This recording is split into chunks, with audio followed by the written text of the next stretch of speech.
ফেব্রুয়ারি মাসে নির্বাচনের ঘোষণা এসছে। আমরা একটা উৎসব মুখর পরিবেশে চলে গেছি।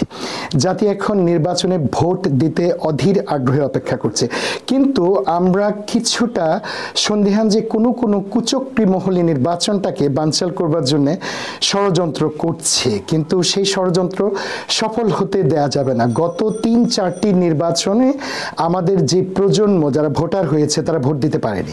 এখন তাদের যে উৎসাহ উদ্দীপনা, সেই জায়গাটাতে যারা কোনো ধরনের কোনো নেতিবাচক কর্মকাণ্ড ঘটাতে চায় সেটা কিন্তু সফল হবে না।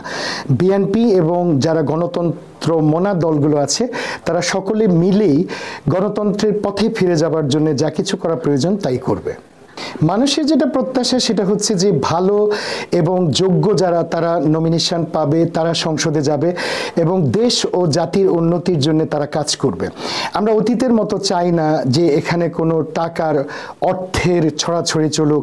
আমরা চাই না যে মাসুল পাওয়ার সেটা ব্যবহৃত হোক নির্বাচনে। আমরা চাই এমন একটা নির্বাচন যে নির্বাচনটাতে আমরা সবাই আমাদের যে স্বাধীনতা সেই স্বাধীনতা নিয়ে ভোট দিতে পারবো এবং আমাদের যারা প্রতিনিধি হবেন তাদেরকে আমরা বাছাই করে নিতে পারবো। অর্থাৎ যে গণতন্ত্রের জন্য সংগ্রাম করেছি আমরা দীর্ঘদিন, সেই গণতন্ত্রটা যেন প্রকৃত অর্থে নির্বাচনের মাধ্যমে প্রতিষ্ঠিত হয়, সেটাই এই প্রজন্ম চাচ্ছে এবং বাংলাদেশের মানুষ অধীর আগ্রহে অপেক্ষা করছে ফেব্রুয়ারি পর্যন্ত যেন সেই পরিবেশটাই আসে আমাদের জন্য।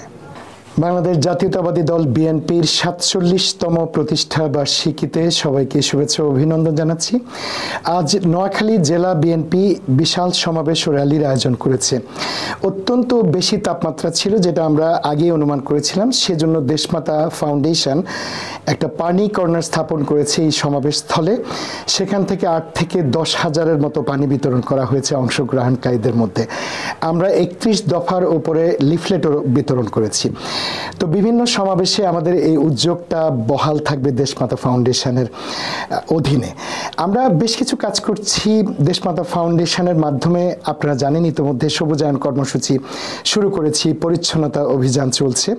এগুলো চলমান হিসেবেই আমরা চালিয়ে যাব এবং এলাকা যেন ভালো থাকে, সুস্থ একটা পরিবেশ থাকে, এজন্য আমাদের বিভিন্ন ধরনের কর্মসূচির আয়োজন করব।